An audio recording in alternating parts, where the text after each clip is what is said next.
할렐루야 샬롬 서로에게 축복하고 인사합니다. 할렐루야 샬롬 샬롬 샬롬 샬롬 샬롬 샬롬 샬롬 하나님 사랑합니다. 여러분 주 안에서 사랑합니다. 네. 대림절 어느덧 지금 둘째 주이죠. 네. 넷째 주가 원래가 한 달 동안을 대림절을 지키는 건데 그렇게 되면 11월 말 마지막 주일부터 셋째 주를 지나고 넷째 주 되는 그 주가 크리스마스이죠. 근데 요번에 성탄절이 25일이에요. 25일이 수요일이네. 토요일. 오늘 지금 11월 달이네. 12월 달이 안 넘어왔네요. 토요일이네요. 그러니까 주일 26일 주일이더라고요. 그러니까 원래 한 주 전부터 들어갔어야 되는데 우리는 12월 첫 주부터 그래서 지나고 왔습니다. 3장, 베드로후서 3장 8절에서 14절까지 오심을 기다리는 교회, 어떤 교회일까? 3장 전체 한번 둘러보도록 합니다. 점도 없고 흠도 없이 평강 가운데 나타나기를 힘써라. 이렇게 3장 1절에 사랑하는 자들아 내가 이제 둘째 편지를 너에게 후서잖아요. 그러니까 베드로 사도가 전서 쓰고 후서를 썼어요. 그래서 둘째 편지라고 얘기하죠. 너에게 쓰는 요 편지로 너의 진실한 마음을 일깨워 생각나게 한다. 이렇게 얘기합니다. 2절에 보니까 곧 거룩한 선지자들의 예언한 말씀과 주되신 구주께서 너희 사도들로 말미암아 명하신 것을 기억하려 하노라. 선지자들이 예언한 말씀과 사도들로 말미암아 명하신 것 이렇게 말씀합니다. 2절에 구약시대 선지자들을 통해서 신약시대에는 사도들을 통해서 한결같이 가르치신 말씀은 심판에 대한 교훈이 한결같은 말씀이었습니다.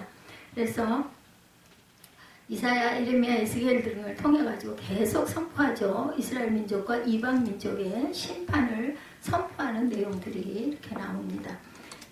그래가지고 세례 요한이 또한 회개하라 천국이 가까웠느니라 마태복음 3장 7절에서 12절 의의 도를 전하죠. 마태복음 21장 31절 결론 무엇이다? 심판이다 말씀합니다.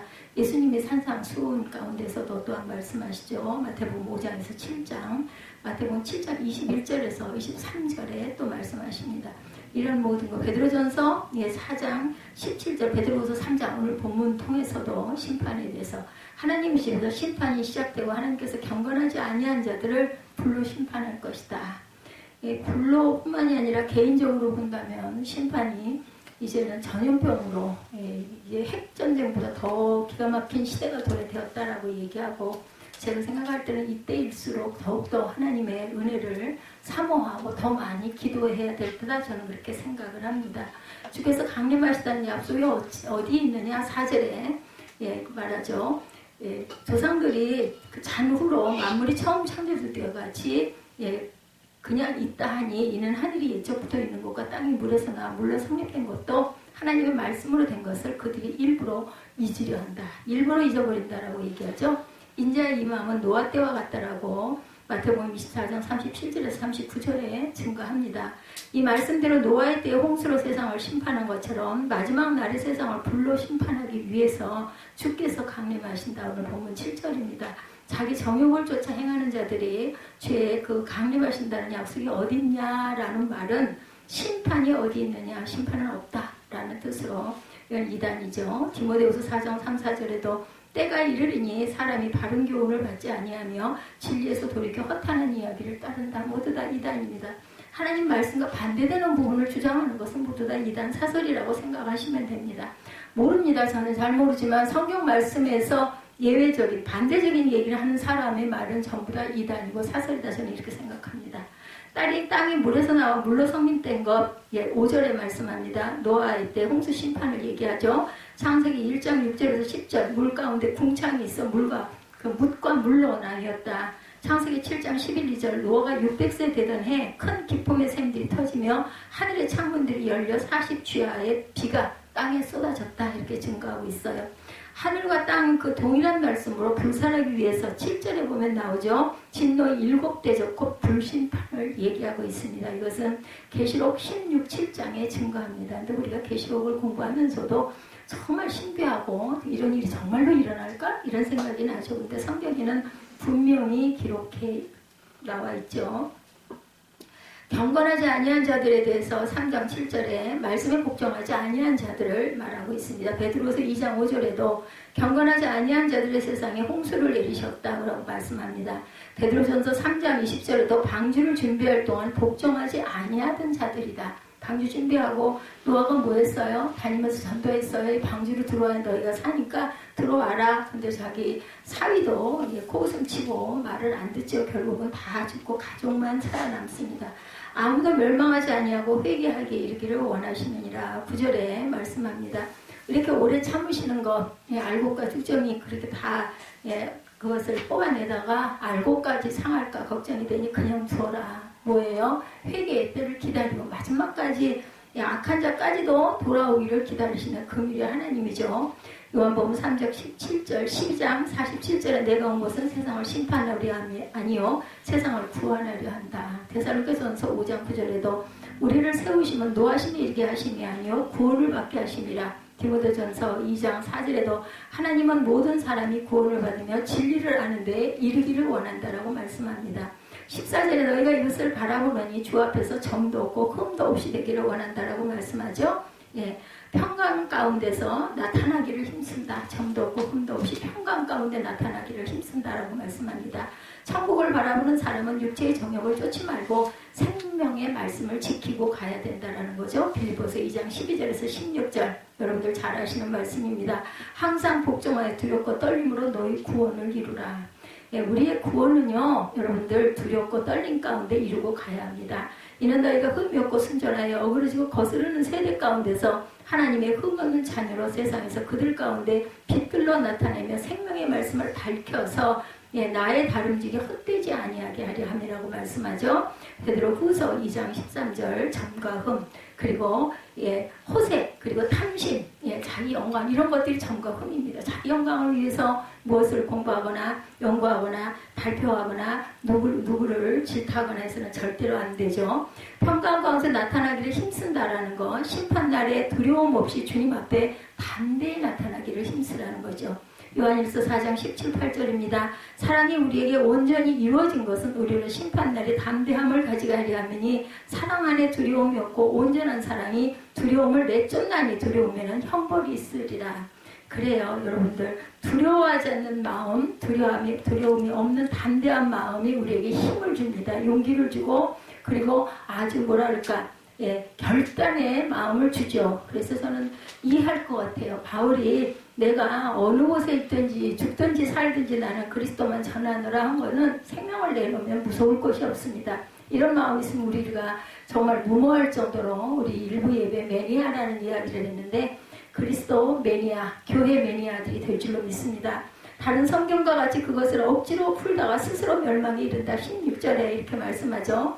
또 그 모든 편지에도 이런 일이 원하여 말하였을 때 그 중에 알기 어려운 것이 더러 있으니 무식한 자들과 굳세지 못한 자들이 다른 성경과 같이 그것도 억지로 풀다가 스스로 멸망에 이른다라고 말씀합니다. 계시록 22장 19절에 이 두루마리 예언의 말씀에서 제하여 버리면 생명나무와 및 거룩한 성이 참여함을 제하여 버리리라. 잠언 30장 6절입니다. 여러분들 잠언 좋아하시죠? 너는 그의 말씀에 더하지 말라. 그가 너를 책망하시겠고 너는 거짓말하는 자가 될까 두렵다. 하나님 말씀보다 뭔가를 더하거나 보태면 거짓말쟁이가 된다라는 거죠. 그냥 모르면 차라리 모른다고 하시고 찾아보시면 됩니다. 요즘처럼 찾기가 쉬운 시대도 없습니다.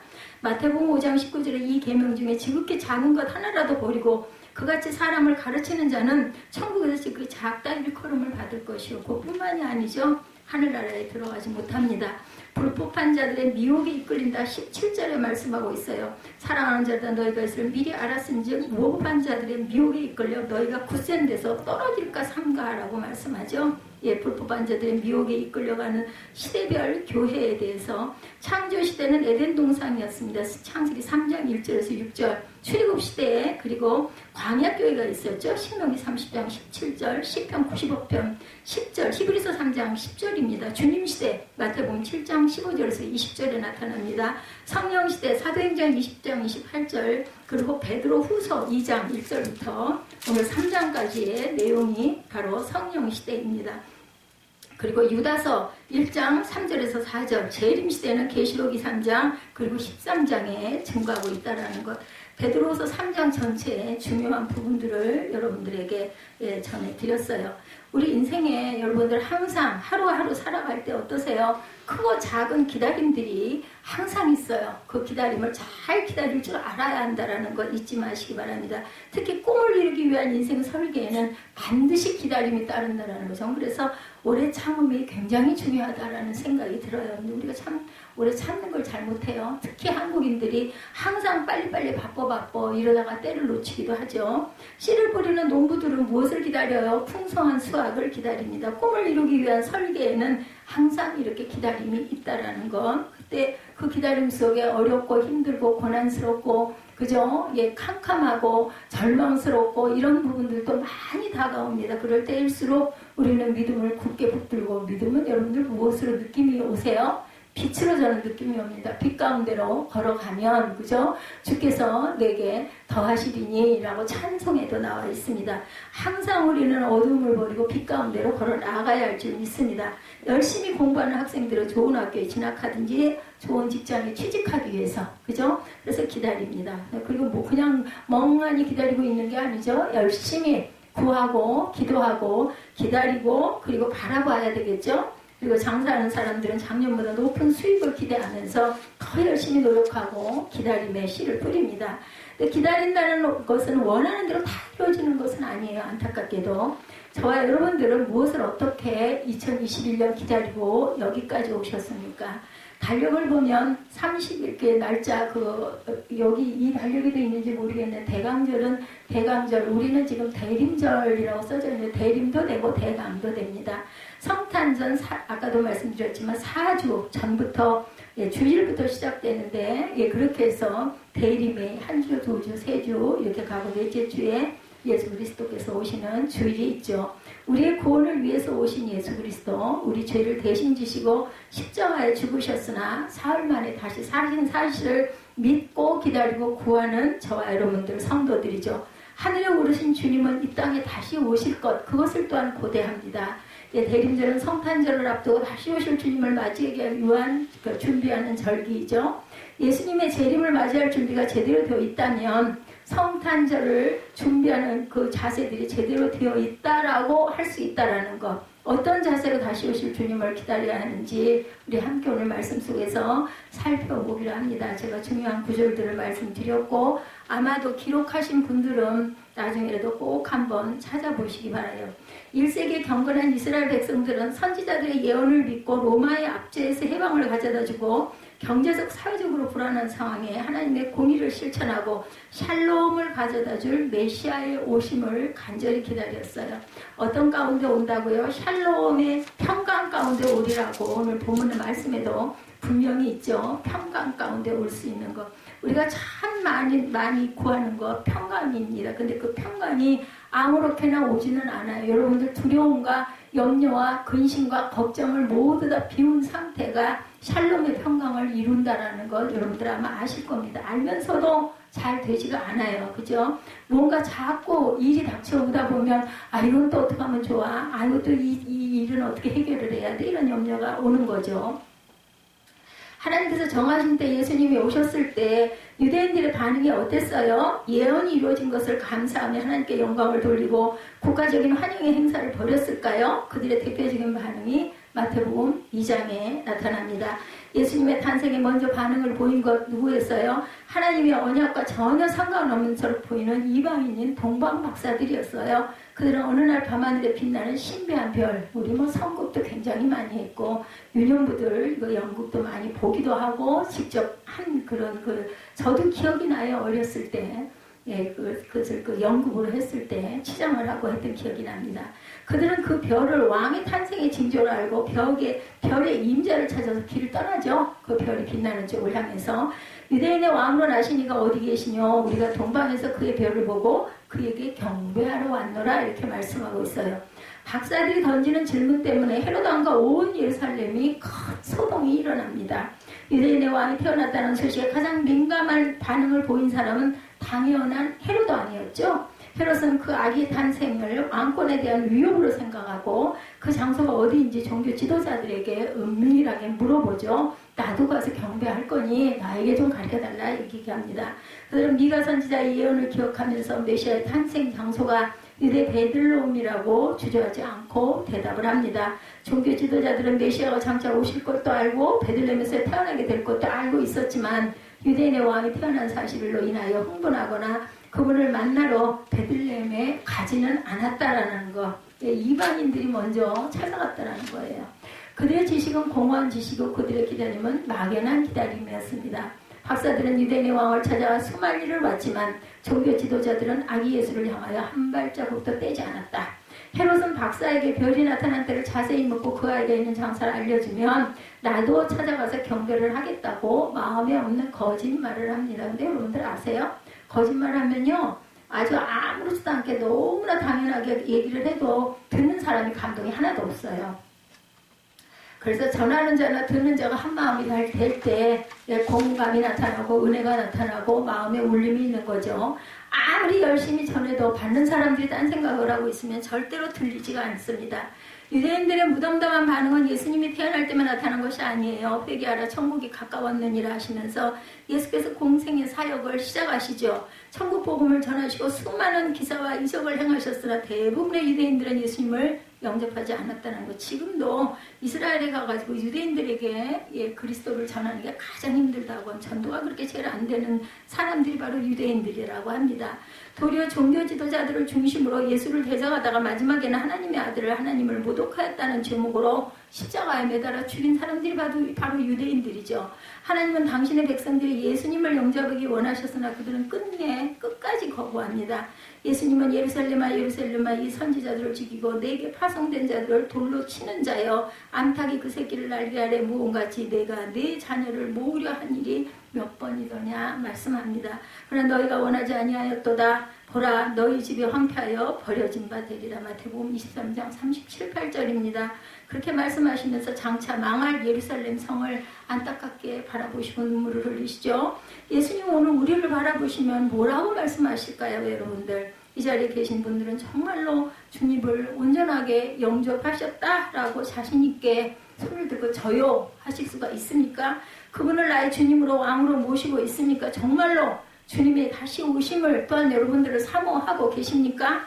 이 땅에서 주님에 대한 반응이 우리의 영원한 운명을 결정한다라는 것. 우리가 살아있다라는 거는요, 기회를 주셨다라는 거예요. 제가 살아서 이렇게 씩씩하게 설교하잖아요. 아직 너 할 일이 남았고 너 아직 기회 있으니까 기회 있을 때 온전히 변화되라 라고 저를 이렇게 세워놓으셨다라고 저는 생각을 합니다. 그래서 그냥 주신 생명의 연장이다 생각을 하고 내가 마지막 날까지 하나님을 더 굳게 붙들고 있다가 하나님이 오라 하실 때 내가 가야지요 하고 제가 항상 마음으로 그렇게 인사를 하고 기도를 합니다. 무엇을 하든 어디에 있든 어떤 일을 만나든 심지어는 아주 도저히 몸을 지탱할 수가 없어서 힘이 들 때조차도 하나님이 부르시면 저는 갈 것이고 뭐 그렇게 미련이 있어요. 오래 살아서 그런지 어떤지 모르지만 뭐 길게도 왔더라고요. 보니까 돌아간 세월을 보니까 웬 놈이 1년은 그렇게 빠른지. 코로나로 정신이 없었지만 19년부터 시작한 코로나가 21년 말인데 앞으로 더 극성을 떨 거다. 2년이 지나 3년째 또 돌아가는데 더 심해질 거라는 얘기를 듣고 많은 사람들이 다들 그냥 속수무책이에요. 이제는 무덤덤 내지는 뭐 계속 그냥 위드 코로나 이런 얘기들을 하고 있습니다. 알 수 없어요. 누가 어느 순간에 언제 어떻게 될지. 아무리 오늘 씩씩하게 호의호식을 누리고 수억만금을 갖고 있은들 뭐합니까? 오늘 밤중에 내일 새벽에 너 내 영혼을 내가 찾아가리라 하면 그냥 그걸로 끝나는 거예요. 그래서 여러분들 하루가 천년같이 그리고 마지막 순간같이 항상 준비하시고 항상 기도하시고 항상 감사하시고 마음에 분노나 억울함이나 더러움이나 미움이나 시기나 원망이나 질투나 탐욕이나 이런 걸 다 비우시기 바래요. 그게 우리 본능이기 때문에 잘 안 되지만 되도록이면은 그런 저도 가끔 그럴 때 있어요. 막 혈기를 내고 막 열이 나가지고 말도 안 돼! 그리고 얘기할 때 있습니다. 그래놓고 또 금방 후회하죠. 근데 때로는 이것도 암을 예방하는 방법 중에 하나라더라. 그냥 막 한마당 고함증 하나님 잘못했어요. 저는 그렇게 합니다. 아직 부족하기 때문에 너무 부족하기 때문에 자식 아래에 있는 자녀가 그 부모 아래에 있는 자식이 뭐 얼마나 대단하면 대단하겠습니까? 자식이 자라서 장성하죠. 저도 그렇지만 장성하면 자녀가 부모보다 훨씬 나을 때가 많아요. 어떤 부분에 있어서 뭐 지식이나 아니면 뭐 기능이나 이런 부분. 그렇다고 부모가 대수롭지 않은 거 아니거든요. 부모는 부모만이 살아온 세월에 그 기가 막힌 연륜들이 있다라는 걸 절대 잊어버리지 마시고 여러분들 부모님을 공경하시기 바랍니다. 당신 너 그거 모르잖아. 나 너랑 얘기할 수준이 안 돼. 이런 얘기 절대 하시면 안 돼요. 상처를 드리면 안 되죠. 그분도 나름대로 대단한 부분들이 있어요. 그럼 그걸 높여주고 칭찬에 뭐라 그래요? 고래도 춤춘다고 그래요. 칭찬에는. 그렇지 않아도 약해가지고 짓눌려 있는 데다 대고 너랑 나랑은 대화가 안 돼. 차원이 안 맞아. 이런 얘기 하려면 함께 있지 말아야 돼요. 그 사람한테 적어도 상처는 안 주거든요. 그래서 정말 조심해야 됩니다. 저는 늘 그래요. 뭐 목사지만 목사감이 별거냐고요. 예, 그나마 네가 말씀을 모르지만 전하면서라도 은혜 받아라 해서 저를 세워놨다 생각을 하고 아마 듣는 부분에 귀가 잘 열린 사람 같았으면 편안하게 앉혀놓고 열심히 예배를 기뻐하고 사모하면서 들으라고 듣고 기록하라고 하면 앉혀놨을 것 같아요. 말씀하시잖아요. 각자의 직임을 주신 것은 그 사람의 특징을 따라 주신 거지 뭐 잘나서 목사로 세워놓고 못나서 집사로 세워놓고 주방봉사자로 세우는 거 절대 아니라는 거 여러분들 아시죠? 근데 사람의 마음속에는 이상스러울 만큼의 권위의식 같은 게 누구에게나 있습니다. 그래가지고 뭐 목사는 대단하고 집사는 뭐 그냥 집이라 수리하는 사람이고 이렇게 생각하면 안 된다라는 거죠. 저는 절대 그렇지 않아요. 저는 늘 제가 모르기 때문에 더 그래요. 뭐 대단한 뭐 지식이나 학식이나 뭐 대단한 게 속에 있잖아요. 그거 요즘에는 그냥 전에도 조금 있으면 잊어버립니다. 그래서 증거할 수가 없어. 들여다 봐야 아니까. 내가 뭘 아나요. 그냥 그릇이 하나님 그릇인 것만은 사실인 것 같아요. 왜냐하면 전할 때 은혜가 있고 기쁘고 그러고 나면 힘이 나고 지금도 어젯밤 꼬박 세우고 이렇게 서 있어가지고 몸 하나 지탱할 수가 없고 머리가 띵하고 그래요. 그런데도 말씀 전할 때는 어디선지 모르게 힘이 나는 거. 제 힘이 아니에요. 하나님이 주신 힘이지. 뭐 무슨 대단한 능력을 행사하지는 못하지만 이 열정도 이 마음도 말씀을 증거하고 전하면서 일주일이면은 6일 동안을 새벽에 예배드리고 말씀 증거하고 뭐 아무도 없어도 요즘엔 그나마 다행히 유튜브에 영상이라는 게 올라갈 수 있으니 누군가 한 사람이라도 듣다가 그분 옳은 말이네 하고 은혜만 받아도 얼마나 감사할까. 할 수 없으니까 몸이 요즘 여러분들은 건강하시지만 저는 발로 다니면서 전도할 수도 아니면 인맥이 좋아가지고 많은 모임에 나가가지고 막 전하고 할 수도 없다면 할 수 있는 거 하면 되죠. 최선을 다해서 열심히 증거하고 전하다 가야 되는 거죠. 전 요즘에 사도행전에 상당한 은혜를 받고 있습니다. 바울이 얼마나 폐부가 끊어지는 듯한 그런 자기의 그 어떤 변론을 하는 부분을 저는 그냥 성경 말씀을 읽으면서도 바울의 진심이 막 느껴지는 거예요. 그래서 진심은 아까도 얘기를 했지만 입에 바른 말을 립싱크로 그냥 웃고 넘어갈 부분이지만 정말 진심 어린 말을 하는 거는 누구나 알 수 있는 겁니다. 그래서 우리 마음이 하나 되면 하나만 되면 우리가 삽니다. 많은 사람이 아니어도 상관없어요. 두 사람이 하나만 되면 살아갈 수 있다라는 거. 예수님이 말씀하시죠. 아시고 그러신 것 같아요. 이때가 있다라는 걸. 너희 두세 사람이 내 이름으로 모인 그곳에 내가 함께 하겠다. 저희 교회 딱 말씀하시는 거 아니겠습니까? 그렇게나마라도 위로를 받고 열심히 기도하고 열심히 구하고 하루가 첫날처럼 그리고 오늘이 마지막 날처럼 내일 새벽에 내가 깨어있을지 아니면 못 깨어날지 모르기 때문에 뭐 그럴 일이 있겠어. 물론 그러면 안 되죠. 근데 알 수 없는 거예요. 내가 원한다고 원하는 대로 다 되는 게 아니죠. 예나 지금이나 이단들은 하나님을 공개적으로 욕하고 비방하기보다는 은밀하게 복음과 성경의 가르침을 이상하게 이단이란 말이 무슨 말인지 아세요? 끝이 달라요. 처음에는 멀쩡하게 나와가지고 다 들으면 그렇지 그러다 살짝 끝에 가서 딴 쪽으로 빠지는 거. 그러다 보면 미혹이 돼가지고 그냥 그것도 아멘 하다 보면 그냥 나도 모르게 빠져든다라는 거. 정신을 바짝 차리고 말씀을 볼 때나 들을 때는 아는 말씀, 외운 말씀이라도 한 번 더 들여다보고 읽어도 괜찮습니다. 그렇게 해서 여러분들 이단 사슬에 빠지시기 말기 바랍니다. 그런 왜곡, 믿음이 연약한 자들을 믿음에서 멀어지게 하는 그런 왜곡된 자들, 이단들이죠. 그건 어느 때나 있었습니다. 대적들은 주께서 강림하신다는 약속이 어디 있느냐. 조상들의 잔후로부터 만물이 처음 창조할 때와 같이 그냥 있다라고 이렇게 얘기합니다.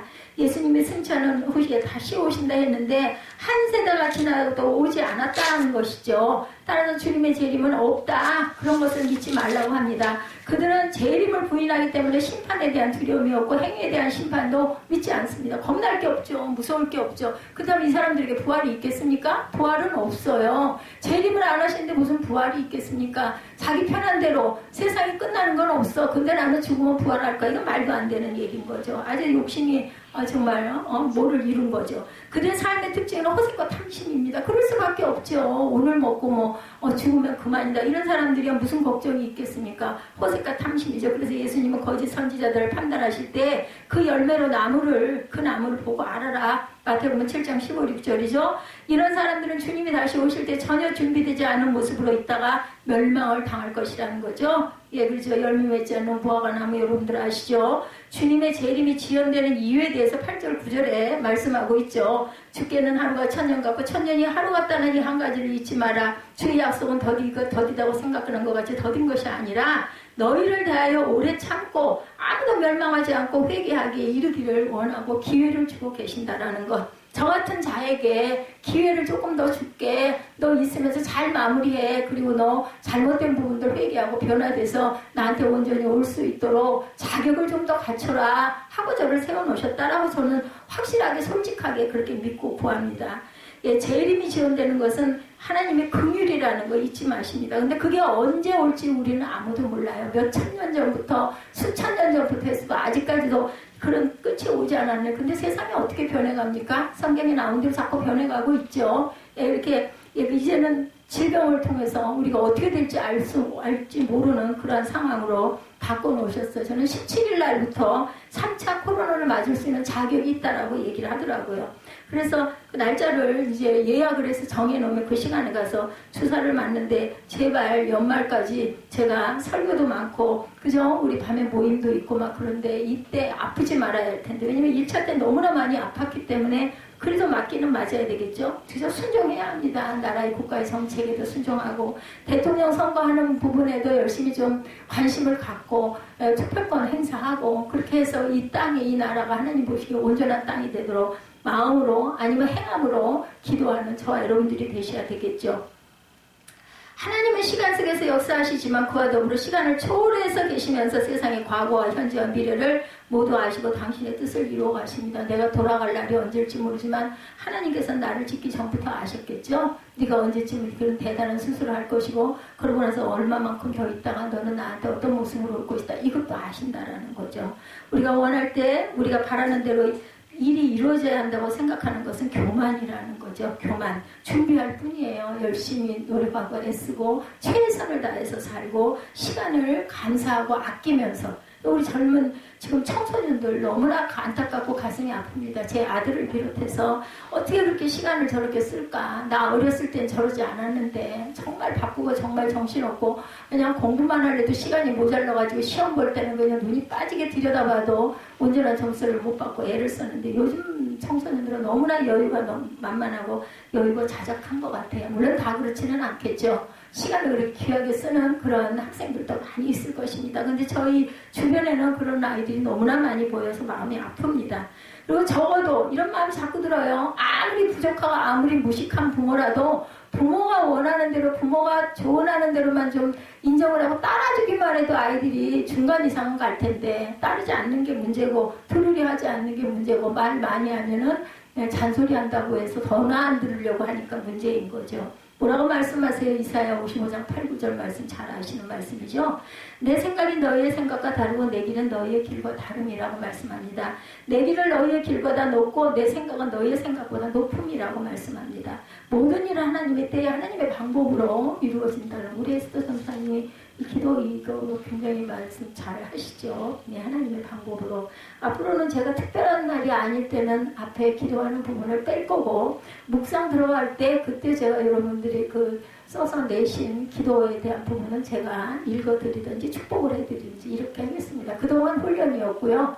여러분들이 너무 부족하고 많은 어떤 그 대단한 대형 중형교회들은 많은 사람들이 모본이기도 하죠. 권사님, 장로님, 안수 집사님, 목사님, 부목사님 여러분들 계신데 이 교회는 아시다시피 조그마한 교회고 제가 담임으로 서 있다 보니 너무나 부족하고 우리도 성도님들 이 교회 저 교회 대단한 교회들 많이 다니셔서 저 교회는 저런 게 특징이네 이런 걸 잘 모르시다 보니까 제가 그 부분을 열심히 염려해서 앞에서 낭독을 하고 기도를 해드리고 그랬는데 오늘 그런 마음이 와서 이제부터는 특별한 아주 안 한다라는 건 아닙니다. 그러니까 아예 이렇게 준비를 하고 계시기 바랍니다.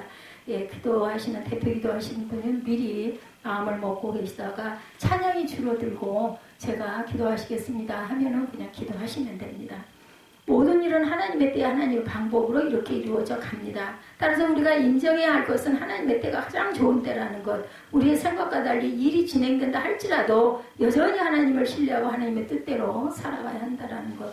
제가 아까 누가 기도하신 부분에 그 부분이 있었어요. 그죠? 우리가 늘 축복받는 것만 좋아하는데 그게 아니고 하나님의 뜻을 구하는 제단과 하나님을 경배하는 그러한 예배로 하나님을 성축하게 정말 귀한 말씀이고 좋으신 말씀이에요. 내가 뭘 바라고 무엇을 해달라고 항상 기도하는 것보다는 하나님의 나라와 의를 구하라. 그리하면 그 모든 것을 너에게 더하시리라. 아시거든요. 근데 특별한 기도 제목이 있을 때는 누가 아픈 사람이 있거나 할 때는 그거 놓고 또 기도해야 합니다. 내 기도는 뒤로 하더라도 그 중보 기도를 열심히 하시다 보면 여러분들의 연약한 부분을 하나님이 먼저 알고 계시다라는 거죠. 주님의 재림이 지연되는 이유에 대해서 8, 9절에 말씀하신 거 제가 말씀드렸어요. 내 생각이 너의 생각과 다르고 내 길은 너의 길과 다르다. 내 길은 너의 길보다 높고 내 생각은 너의 생각보다 높다. 그렇기 때문에 우리가 미칠 수가 없다라는 거죠. 그래서 말씀에 이렇게 있으니 이렇게 이사야 55장 8, 9절에 있으니 이걸 보시면서 하나님의 뜻과 생각이 나보다 높고 깊기 때문에 내가 다 못 따라가지만 하나님은 나보다 더 많은 것을 나를 바라보고 계시고 알고 계시구나. 그것을 이루어 주시옵소서 하고 기도하십시다. 모든 일은 하나님 때 하나님의 방법으로 이루어진다. 그래서 우리가 인정해야 할 것은 하나님의 때가 가장 좋은 때라는 것입니다. 남과 북이 통일되기를 늘 부족하지만 제가 기도합니다. 근데 그것은 하나님의 때에 이루어질지라도 그러면 그때 가서 하나님 하시면 되지 우리는 뭐하러 기도해가 아니라 그래도 기도해야 된다는 거죠. 어찌 알겠습니까? 조금 좀 단축시켜 주실지 너희가 정말 안 되겠구나.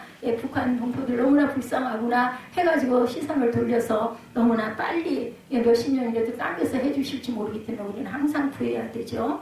여전히 하나님을 신뢰하고 하나님의 뜻대로 우리가 살아야 된다. 우리의 생각과 달리 일이 진행된다 할지라도 그것으로 인하여 낙심하거나 원망하거나 불평하지 말고 그러할지라도 이래서 감사합니다. 그러할지라도 이만큼이라도 회복되게 해주셔서 감사합니다. 늘 기도하시고 감사의 제목은 찾으면 한이 없습니다. 하나님의 선한 목적을 하나님께서는 꼭 이루시죠. 주의 약속은 어떤 일이 더디다고 생각되는 것 같이 더딘 것이 아니라 오직 주께서는 너희를 대하여 오래 참아서 아무도 멸망하지 아니하고 다 회개하기에 회개할 기회를 주신다고 아까 제가 말씀드렸어요. 저를 그냥 모본으로 봅니다. 나한테 아직도 기회를 주시기 위해서구나. 재림의 지연에는 근본적인 이유가 있죠. 하나님은 약속을 잊으셨거나 능력이 부족해서가 절대 아니에요. 예수님께서 십자가에 못 박히실 때 능력이 없어서 십자가에서 달려 돌아가신 게 아닌 거 아시잖아요. 우리를 구원하시기 위해서 하나님께 순종한 거예요. 순종의 삶을 살다가 아무 죄 없으신 분으로 희생양으로 가셨고 그렇게 하지 않았으면 우리가 구원을 이루지 못하죠. 누구에게? 예수의 돌아가신 그 재림을 믿는 자에게 하나님께서는 우리에게도 영원한 구원과 영생을 주시겠다고 말씀하시죠. 오래 참아서 아무도 멸망하지 않고 회개에 이르기를 원하신다고. 재림의 지연에는 근본적인 이유, 하나님은 약속을 잊으셨거나 능력이 부족해서가 아니라 한 사람도 멸망치 않고 악한 자라도 돌아오기를 기다리고 계시는 부모의 심정으로 우리 아들이 우리 딸이 아주 못되고 정말 가슴이 아파도 또 돌아보면 또 염려가 되고 아이고 그 자식 지금 어디서 밥이나 먹고 있나 이런 걱정을 하는 부모의 마음입니다. 하나님께서는 모든 사람이 다 구원을 얻고 진리를 알게 되기를 원하시고 모든 사람이 다 구원을 얻기를 원하신다는 표현은 인간이 궁극적으로 다 구원을 받는다는 의미는 아니죠. 하나님의 마음이 그렇다는 거예요. 부모의 마음. 하나님은 사랑의 하나님이시지만 동시에 또한 공의의 하나님. 잘못된 것은 잘못된 대로 뭐라고요? 심은 대로 거두리라. 여러분들 너무 쉽게 잘 아시는 말씀이죠. 재림의 시기를 늦춰 더 많은 사람을 구원하시려는 하나님의 크신 사랑을 이해하지 못하고 도리어 재림에 없다고 예수를 믿지 않아 구원을 받지 못한다면 안타깝겠죠. 그러지 말아야 됩니다. 하나님이 오래 참으시긴 하지만 영원히 참지는 않으신다는 것. 예, 하루, 땅에서의 첫날이 하늘에서의 하루래요. 하루. 여러분들 1000년이 지나고 나도 하늘에서는 하루니까 우리는 엄청나게 많은 시간을 기다린다 해도 하나님께는 눈 깜빡할 시간도 안 된다는 거 잊지 맙시다. 하나님의 때가 되면 이 악한 세상을 심판하실 것이고 예수님의 재림시에 무서운 심판이 함께 임하는 것을 계시록을 통해서 우리가 알죠. 그때는 더 이상 회개할 기회가 없다라는 것. 은혜의 시대가 끝이 나죠. 아직도 이 약속을 믿지 않는 이들이 우리 주위에 남아있는 동안 우리는 불평할 수가 없습니다. 한 사람이라도 더 회개하기 원하시는 하나님의 마음으로 믿지 않는 영혼을 바라보며 영혼의 추수에 힘을 써야 되겠죠. 어떻게? 때를 얻든지 못 얻든지 항상 주님을 증거하고 전해야 됩니다. 갑자기 어느 순간 임하는 재림이죠. 우리가 보기에 주님의 재림이 지연되는 것처럼 보이지만 그것은 우리의 느낌일 뿐이에요. 하나님의 시간에는 그렇지 않고 도리어 더 많은 사람이 회개할 때까지 오래 참고 계신다라는 것. 제가 어느 사이에 이 세월을 살았는지 생각을 하보니 아득하고 꿈 같아요. 엊그제 같은데 이렇게 우리는 눈 깜빡할 새에 우리 세월이 간다라는 거. 하나님께서 보시기엔 더 눈이 깜빡할 사이 아니겠습니까? 예수께서 그날과 그때는 아무도 모르나니 하늘에 있는 천사들도 아들도 모르고 아버지만 아신다고 마가복음 13장 32절에 증거합니다. 마태복음 24장에 보면 제자들이 예수께 묻죠. 어느 때에 그런 일이 있겠사오며 또 주의 임하심과 세상 끝에는 무슨 징조가 있사오리까 하죠. 그때 예수님은 자칭 그리스도라 하는 자들이 많이 나타나서 사람을 유혹할 것이라고 하셨어요. 민족이 민족을 나라가 나라를 대적하는 전쟁이 일어나겠고 곳곳에 기근과 지진이 있을 것이다. 성도들이 박해를 많이 받을 것이다 라고 얘기합니다. 거짓 선지자들이 많이 일어나 많은 사람을 미혹할 것이며 불법이 성함으로 많은 사람의 사랑이 식어진다라고 얘기합니다. 우리는 이렇게 잘 사는 나라 얼마나 감사해요. 그죠? 조상들이 피와 땀을 흘리고 그리고 순교하심으로 우리가 지금 2020년 이 시대에 잘 살고 있지만 지금도 먹을 것이 없어서 그 가끔 가다 보면은 그 나오죠. 바짝 마른 아이들 모습 나오고 미디안 지역 아이들 먹을 것이 없어서 굶어 죽고 우리나라 돈 1,000원, 10,000원만 있으면 그 아이들의 한 달치의 식량이 된다라는 걸 보면 정말 지금도 먹는 거 우리는 먹을 거 입을 거 염려 안 하잖아요. 정말 감사하고 정말 하나님의 마음을 같이 닮아가면서 그들에게 기도해 줄 줄 아는 그런 저와 여러분이 되셔야 합니다. 우리가 보기에 주님의 재림이 지연되는 것처럼 보이지만 많은 사람이 회개하기를 위해서 하나님 기다리고 계신다라는 것. 그날과 그때는 오직 아버지만 아신다라는 것. 그렇다면 우리는 마지막 날처럼 준비해야 되겠죠. 예, 제자들이 물었을 때도 예수님은 자칭 그리스도 하는 자들이 많이 나타나서 사람을 미혹할 것이라고 거짓 선지자가 많이 일어나 많은 사람을 미혹할 것이며 불법의 성함으로 많은 사람의 사랑 또한 식어진다. 아니 살기가 어려워지니까 굉장히 그 냉랭해지는 그 세상이 이루어지는 거죠. 천국 복음은 모든 민족에게 증언하기 위하여 온 세상에 전파된다. 하나님은 재림의 날을 미리 알지 못하게 하신 그 이유 왜? 사람들이 유익을 위함이라는 거죠. 사람들이 나쁜 데는 얼마나 머리를 잘 굴리는지 몰라요. 재림의 날을 미리 알면 사람들은 그날이 가까울수록 신앙생활을 제대로 하지 않을까. 우리가 영적 긴장 속에 항상 깨어 있어서 정신을 늘 순간순간 차리게 하시려고 그러신다라는 거죠. 등불의 기름을 충분히 준비하고 신랑을 기다리는 슬기로운 처녀들처럼 그리스도의 재림의 날을 준비하고 기다리십시다. 재림은 인간들의 예상이나 기대와 상관없이 하나님의 시간에 하나님의 방법대로 순식간에 이루어진다라는 것. 누가 그랬던 것 같아요. 이제는 뭐 전쟁이 나면은 무슨 대책을 강구할 순간도 없을 정도로 눈 깜빡할 사이에 잿더미가 되는데 뭘 준비를 하고 말고. 그러니까 평소에 우리는 늘 준비하고 긴장하고 살아야 되겠죠. 재림의 날은 천지의 대재앙을 당연히 수반하겠죠. 악이 관영하던 노아 시대에 하나님께서 물로 땅을 심판하셨는데 노아보다도 더 폐역한 하나님 때에는 불로 하늘과 땅을 심판하실 것이라고 말씀하시죠. 마지막 날에는 온 하늘이 불에 휩싸여 큰 소리로 순식간에 떠나버리고 하늘에 있는 해나 달이나 별들이 뜨거운 불에 녹아지고 땅에 있는 모든 것들이 타버릴 것이라고 말씀합니다. 이때는 죽은 자들도 살아나서 하나님의 심판을 받게 되고 예수 믿는 사람들의 복이 과연 무엇일까? 과거의 모든 죄가 예수의 피로 깨끗이 씻긴다라는 특징과 장점을 갖고 있다라는 것. 그래서 다윗은 하나님 앞에서 죄를 용서받은 자가 복이 있다라고 말합니다. 따라서 이 땅에는 모든 것은 불타기 위하여 남겨져 있는 것이지 영원히 존재하지는 않는다라는 겁니다. 이 세상의 모든 것들이 이렇게 다 없어지고 만다면 우리는 어떻게 되어야 돼요? 결국 불에 넣어도 타지 않는 사람들이 되어야 되죠. 영원한 생명을 지닌 육신은 어떻게 되든지 말든지 영원한 생명, 영의 세계는 반드시 있다라는 거 여러분들 잊지 마시기 바랍니다. 사드락과 메삭과 아벳느고가 어떻게 평소보다 7배나 뜨거운 용광로 불에 던져져 머리털 하나 상하지 않고 살아났어요? 믿음으로 하나님을 붙들었기 때문이고 죽기 살기로 매달리시기 바랍니다. 죽기 살기로 이래 살아야 내 후손들을 위하여 바라고 기도해 주지 않겠습니까? 하늘에서라도 이런 구원을 이루시고 자녀들이 구원에 온전히 속할 수 있도록 열심히 마지막까지 물려줄 재산이 없더라도 믿음을 전해주고 가야 합니다. 저도 다 이루지 못했어요. 그래서 아마 시간을 주신 게 아닌가 싶습니다. 세상의 재물이나 명이나 권력도 우리를 지켜주지 못하죠. 오직 전구 같은 믿음으로 주님과 동행하고 그분의 말씀에 순종하고 사는 삶만이 우리를 지켜준다라는 것. 유대인들은 새하늘과 새 땅을 모든 피조물이 완전한 조화와 평화를 이루는 세상으로 이해했다고 그래요.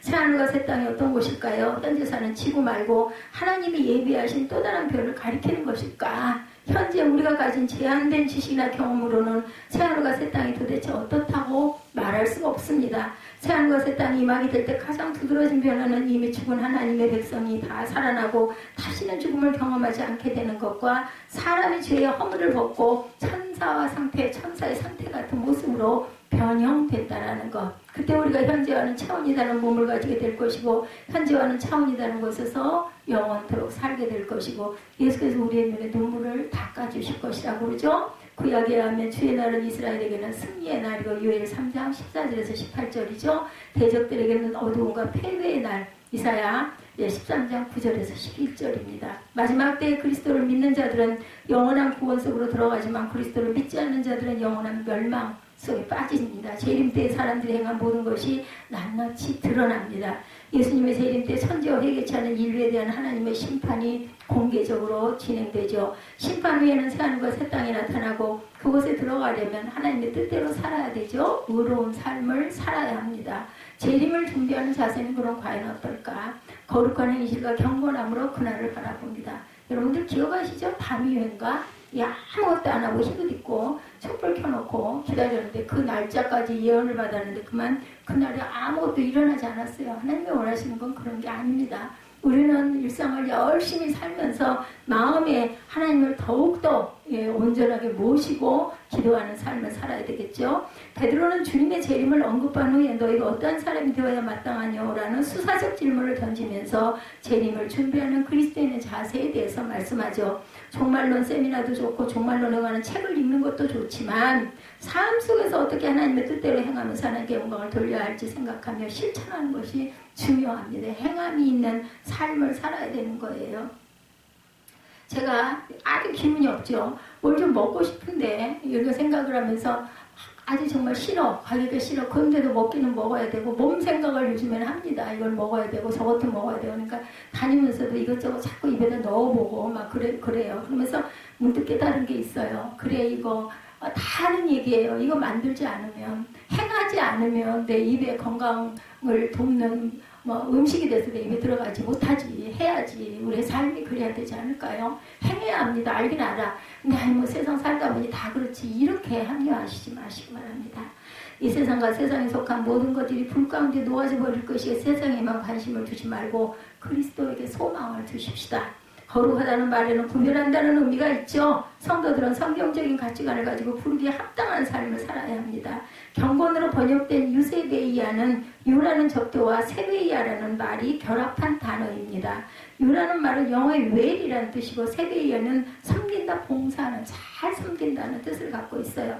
그러고 보면 경건이란 잘 섬긴다, 하나님과 이웃을 잘 섬기는 것입니다. 우리가 아는 경건의 시간적 의미는 공경하고 마음으로 깊이 삼가고 조심함이라고 나타나 있죠. 상당히 유교적인 사고이기도 합니다. 이러한 경건은 우리에게 엄청난 근육을 요구합니다. 무엇을 하면 안 되고 율법의 규범이 경건으로 이해되면서 우리는 하지 말아야 할 것에 대한 금기를 만들기 시작을 하죠. 교회에서 드럼이나 기타 같은 것을 예배 시간에 사용해서는 안 된다. 교회에서는 뛰어다니거나 장난쳐서는 안 된다. 주의를 거룩하게 지키기 위해서는 물건을 사면 안 된다. 뭐 구약에 이런 것들 너무나 많죠. 다 일일이 열거할 수 없을 정도로 된다는 건 없고 거의 다 안 된다는 겁니다. 뭐 바느질도 일이니까 세 바늘을 뜨고 나서는 얼마만큼 쉬었다가 또 한 바늘을 띄어라, 뭐 이런 게 다 있어요. 조목조목. 그걸 어떻게 지키겠냐는 거죠.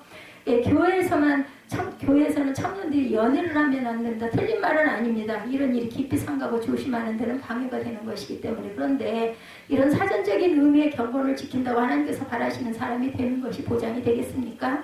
야고보서 1장 26절에 보시면 누구든지 스스로 경건하다 생각하며 자기 혀를 재갈 물지 아니하고 자기 마음을 속이면 이 사람의 경건은 헛것이라. 하나님 아버지 앞에서 정결하고 더러움이 없는 경건은 곧 고아와 과부를 환난 중에 돌보고 자기를 지켜 세상에 물들지 아니하는 그것이니라. 이렇게 말씀하셨어요.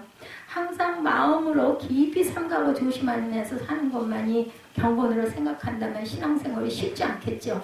마땅한 경건은 하나님 앞과 사람 앞에서 정직하게 서는 것입니다. 정직한. 그러니까 쉬운 얘기로 안, 안팎이 같아야 돼요. 속으로는 다른 생각을 하면서 겉으로는 아주 거룩한 척. 이래서는 하나님은 다 아시니까. 우리는 사람은 속을 수 있지만. 그리고 잘 섬기는 것.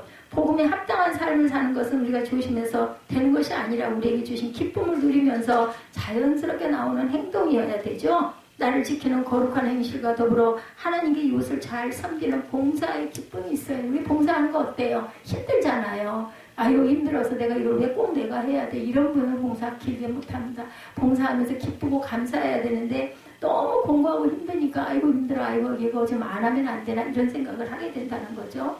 재림의 날이 속히 오도록 우리는 최선을 다해야 되겠다. 여기서 간절히 사모하도록 번역된 헬라어 시피우돈타스는 재촉하다라는 뜻도 갖고 있습니다. 재림이 속히 오기를 재촉하는 것은 죄인들이 회개할 수 있도록 복음을 전하는 일이에요.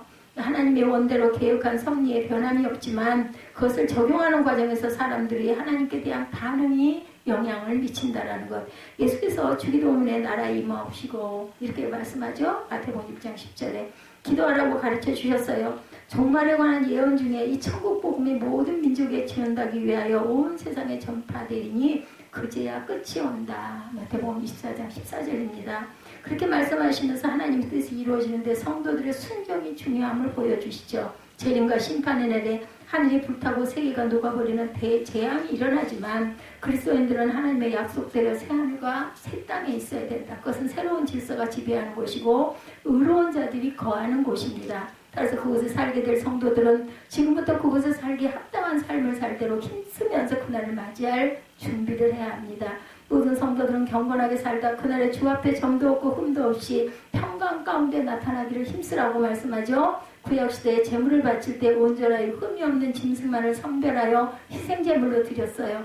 모든 성도들은 베드로후서 2장 13절에도 불의를 행하며 방탕한 생활을 즐기는 거짓 선생들을 점과 흠으로 표현합니다. 죄가 이 세상에 들어옴으로 말미암아 하나님과의 평화가 깨어졌으나 그리스도께서 십자가상에서 보여주신 대속의 죽음을 통하여 하나님과 인간 사이에 막힌 휘장이 찢어졌죠. 이제 기도와 말씀을 통하여 영적으로 깨어있고 하나님과 동행하면서 정도 없이 흠도 없이 거룩하고 경건한 모습으로 나타나기에 힘써야 되겠죠. 생명운동을 또한 활발하게 전개해야 할 줄 믿습니다. 하나님은 재림이나 심판에 대해 필요한 계시를 충분히 허락하셨습니다. 그러므로 그리스도인들은 재림과 심판에 대해 주어진 계시에 만족하고 재림을 준비해야 합니다. 올바른 재림의 준비는 때와 시기를 정확히 아는 데 있지 않아요. 정신을 차리고 깨어서 거룩하고 경건한 삶을 살아가는 데서 시작이 됩니다. 변하지 않으면 됩니다. 새하늘과 새 땅을 간절히 소망하는 성도는 이 세상에서 그리스도의 사명을 제대로 감당하면서 장차 올 세상을 바라볼 줄 알아야 되죠. 주님이 기뻐하시는 열매를 거두어야 합니다. 한때 시한부 종말론자들이 재림의 시기를 안다고 하면서 사회적인 무리를 일으킨 적 아까 제가 말씀드린 것처럼 이에 대한 반작용으로 재림에 대하여 무관심하고 재림에 대한 말씀에 거부감을 보인다는 것은 또한 잘못된다는 것. 시한부 종말론자들이 사단의 계략에 속아 사단의 도구가 되긴 했지만 그것 때문에 재림을 무시하는 것도 사단의 계략에 빠지는 거라는 것. 그리스도가 언제 다시 오실지 알 수 없는 것은 항상 깨어있어 준비하며 기다리는 삶을 살라는 것입니다. 우리가 이 소망을 홀로 지키기 소홀히 지키기 시작하면 주님에 대한 사랑이 식어지고 세속적으로 불신앙적인 생활에 빠지게 되기 때문에 항상 준비되어서 깨어있어라. 기름든 5 처녀처럼 재림을 기다리는 삶은 세상에서의 삶을 부정하는 것이 아니고 오히려 하나님의 심판대에서 있을 삶의 회개를 생각하면서 우리가 온전하게 오늘도 각자에 맡겨진 사명을 충실히 이웃과 하나님의 나라에 다 우리가 충실히 시행하고 가면 됩니다. 또한 재림을 기다리는 성도는 지금이 구원의 때이므로 잃어버린 자들을 구원에 이르게 하기 위하여 최선을 다합니다. 계시록 21장에 나오는 새 예루살렘 성의 모습은 마지막에 완성될 교회의 모습이죠. 하나님이 마지막 날에 이 세상의 죄악에 속하는 것들을 불로 소멸하실 것이고 악은 어떤 모양이라도 제거가 됩니다. 그러나 악에 속하지 않은 부분은 보존하시고 회복시키실 것이라는 것. 마지막 날에 인간이 거하는 땅과 하나님이 거하시는 하늘이 신비롭게 서로 연결되어 하나가 될 것입니다. 우리는 장차 어린 양의 혼인잔치에 신부로 참여할 것이지만 이 땅에서 신부 수업을 또한 열심히 잘해야 되겠죠? 이 땅에서도 하나님의 영광을 누리고 맛보고 살아야 합니다. 계시록에 나타난 하나님의 나라는 에덴을 완전히 회복하여 하나님의 신적인 생명으로 가득 찬 곳이죠. 하나님의 나라는 생명으로 성숙되게 하는 장소, 생명으로 생명을 나는 장소, 생명으로 교제하는 장소, 생명으로 서로 거룩한 영향력을 끼치는 장소, 생명으로 성숙하게 되는 장소입니다. 그렇다면 우리도 이 땅에 사는 동안 생명운동을 힘차게 펼쳐야죠. 잃어버린 영혼들에게 다가가 전도하고 예수 생명을 이식하고 성숙한 길로 인도해야 합니다. 제가 블로그에 제 이름이 생명사랑이에요. 생명을 사랑한다라고 하면서도 그렇지 못하여서 정말 부끄럽고 죄스럽지만 마음이라도 그렇게 먹고 모든 생명, 식물까지도 사랑하는 마음으로 바라봅니다. 그러면 우리가 먼저 믿음에 든든히 서고 다른 사람들을 섬길 수 있을 만큼 영적으로 성숙해져야 돼요. 자라야 돼요. 그리고 나서 부지런히 영적 추수꾼의 사명을 감당해야 합니다. 우리가 이렇게 거룩하고 경건하게 신앙생활을 할 때 우리는 정말로 자연스럽게 주님의 재림을 준비하는 것이 된다는, 그게 언제야? 이런 거 생각할 필요 없어요. 마지막 날처럼 최선을 다해서 열심히 변함없이 섬기고 봉사하고 심고 나가는 행함이 있는 믿음들이 되시길 바랍니다. 이런 대림절을 계기로 영적으로 깨어있어 마음을 새롭게 하고 주님을 맞이할 준비를 잘 감당하는 저와 여러분들, 한 번 더 주님의 축복을 감사할 수 있는 저와 여러분들이 되시기를 주님의 이름으로 축복합니다.